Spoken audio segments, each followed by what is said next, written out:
Hello and welcome back to the Stronghold.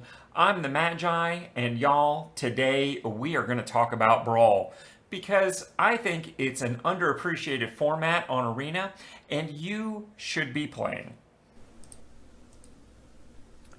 But before we get into all that, what do you say we do the awkward thing and promote the channel? Allow me to take this opportunity to invite you to subscribe to the Planeswalker Stronghold for all your new player, free-to-play, budget, and midweek Magic needs.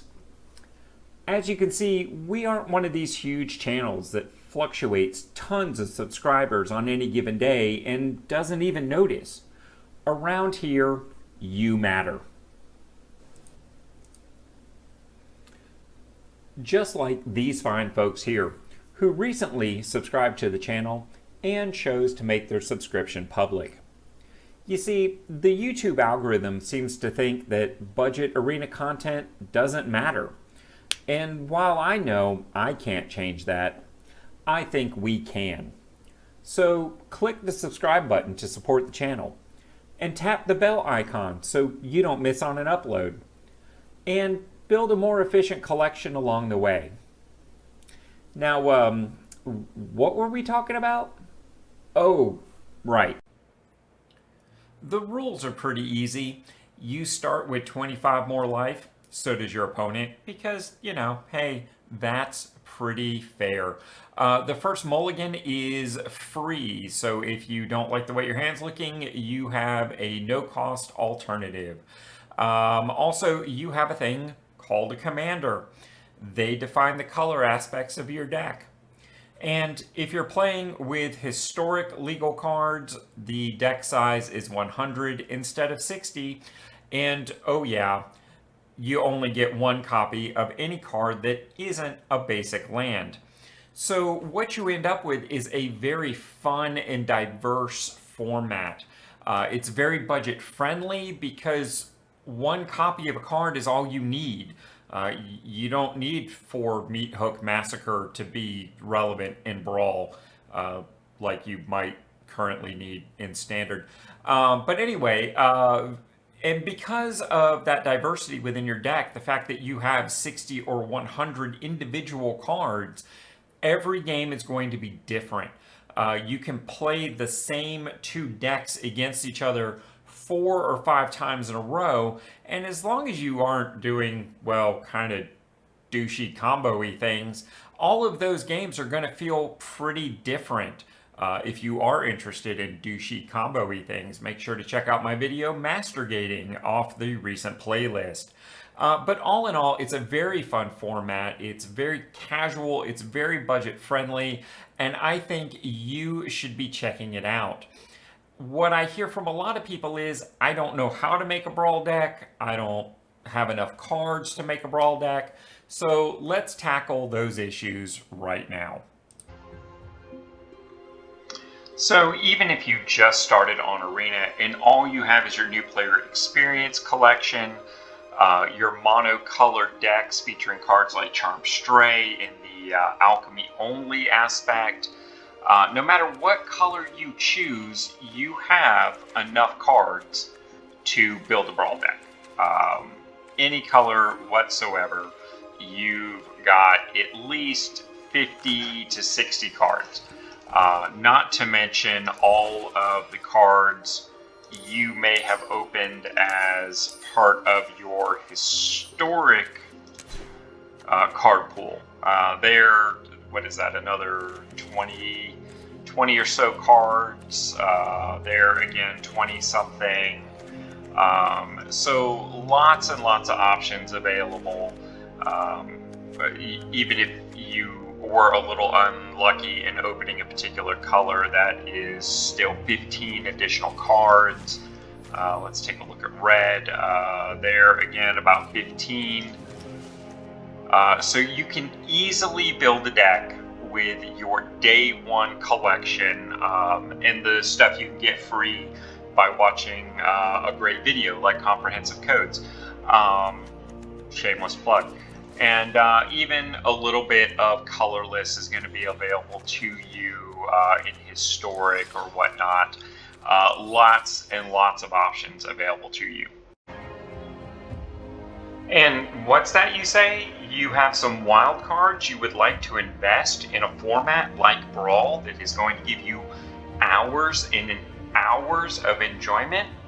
Well, since you asked, there's about 15 or so wild cards that you could invest in, cards that could virtually go in any Brawl deck you ever play. To start off things, let's talk about a couple things you won't need wildcards for. Command Tower comes as part of your new player experience because they want you to play Commander. Similarly, Arcane Signet comes to you as part of your new player experience, specifically so you can start playing Commander right away. Evolving Wilds, also part of your new player experience, helps you do some basic mana fixing no matter what colors you end up picking. Similarly, investing a rare wild card in something like Fabled Passage. This card can go in every single Explorer, Historic, or Brawl deck, or Historic Brawl deck that you ever build, because it's not color specific and will always help you fix your mana. Continuing the idea of lands, Field of Ruin. This is one you probably won't have to spend a wild card on because it is currently available in Standard, and even if you don't have it yet, you still have a year or more to draft and open packs for this particular card. One that I do think is worth a rare wild card is a Labyrinth of Scophos. I'm probably saying that wrong. It taps for colorless or for 4 mana, and this you can basically remove a creature from combat. It's reminiscent of Maze of Ith, but way less efficient. I've got Tiamat in here as my commander, but obviously you don't need her as your commander because your new player experience, no matter when you're watching this, always comes with available commanders. Shadowspear is a rare wild card for Historic, Explorer, or Brawl. This card could fit very nicely into any creature-based deck. It gives it +1/+1. It also gives it trample and lifelink. And for a bargain price of just 1 mana, permanents your opponents control lose hexproof and indestructible until end of turn. You'd be surprised how often that comes up. We talked about Arcane Signet. The lessons from Strixhaven, very good here, particularly at the common level. Environmental Sciences allows you to get more mana fixing going on in your Brawl decks or Historic or Explorer decks if it's needed. Introduction to Prophecy is great for those non-blue decks that want to be able to scry and draw cards. Imagine that. Let me see here. Introduction to Annihilation, also colorless removal. So maybe you're in blue-green and you don't have a lot of hard removal. This allows you for 5 mana of any color to exile a permanent, any non-land permanent, but they do get to draw a card. So there's that. Let's see here. From here, one of the main things that you need a lot in Brawl, even if it's not the specific goal of the deck, is the ability to ramp.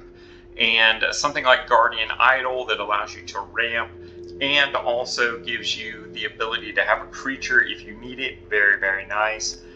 Maze Mind Tome, a rare wild card that allows you to draw cards regardless of what color you're playing. Very solid. Mind Stone similarly ramps you and has a sack outlet to allow you to draw a card. Thematic Compass, another colorless rare wild card, allows you to search up a basic land, reveal it, and put it into your hand. At the beginning of your end step, if you control 7 or more lands, you transform the compass into Spires of Orzhaka, which is a land that also allows you to tap it to untap target attacking creature an opponent controls and remove it from combat. So this card pulls double duty. First, it allows you to ramp up, then it allows you to protect yourself in the mid game by being able to take their biggest threat out of combat, or if you really need to, well, actually this one you can. You have to target an opponent's creature, so strike that second part. Tome of Legends, one of the more underrated commander cards, which is designed specifically for commander. When it ETBs with a page counter on it, whenever your commander enters the battlefield or attacks, put a page counter on it. 1 mana, tap, remove a page counter from Tome of Legends to draw a card. Very nice, especially if you're doing some kind of tricky deck where you're constantly recasting your commander. Very good stuff. Let's see, we talked about Prophecy. Key to the Archives. This is one of those historic only cards. You wouldn't be able to use this in Explorer, but it basically lets you draw cards out of what is kind of a ridiculous set of spell books here. Just all kinds of silliness here. Some of the most powerful things in the game. And if you do tap something that doesn't work in your color pie, Key to the Archives can also tap for add 2 mana in any combination of colors. So if you're not playing black and you get Demonic Tutor, obviously you still want to cast it. Key to the Archives allows you to do that in the very next turn. Doomblade, Lightning Bolt, Firstborn, Frozen Grip, Regrowth, Despark, Electrolyze, Growth Spiral. I mean, just some of the more broken 2 and 3 mana. Approach to the Second Sun is one of my favorite secondary win conditions, because once you cast it the second time, you win. Solemn Simulacrum is one of those Swiss Army knife creatures. For 4 mana, you get a 2/2. When it ETBs, you search your library for a basic land card and put it into the battlefield, although it does come into play tapped. When it dies, you draw a card. So you get a lot of value out of this, particularly if you get good at timing effects, like declaring it as a blocker and then letting it die. You get to draw the card and you saved yourself whatever damage. Very nice stuff. So that is basically 15 or so wild cards that you could spend in Brawl and give yourself a very good baseline collection. From there, if you're running about 38 land, what is that? 53 cards that are already spoken for. So this and your land package, and you pretty much are halfway there to any historic Brawl deck. Just add other cards as needed. So I very recently did a video on budget commanders for the 2023 budget year. So if you haven't seen that already, just go grab yourself a commander, build a deck, and jump into the queues. And before we close things out, that's actually one of the more challenging things. The play blade is not really easy to follow in some cases. So let me show you exactly where that is. Up here at the top, you want to click on the table. And from there, you want to click on the far right medallion. I'm not sure if this changes or if I just never rank up or what, but make sure you click on that, and then you can select either standard or historic Brawl. Pick yourself a deck. Nothing to be seen here that I'm going to be covering here in future weeks. Wink, that's a preview. So anyway, select a commander, build yourself up a deck, jump in, and hey, if you're interested in maybe doing some direct challenge content with me, leave a comment down below, and we'll see what we can work out on that. And with all that having been said, don't forget, smash that like button like Ronnie J would. And no matter where in the world you are watching this from, I hope you have a magical day. And until next time, I'll see you in the arena.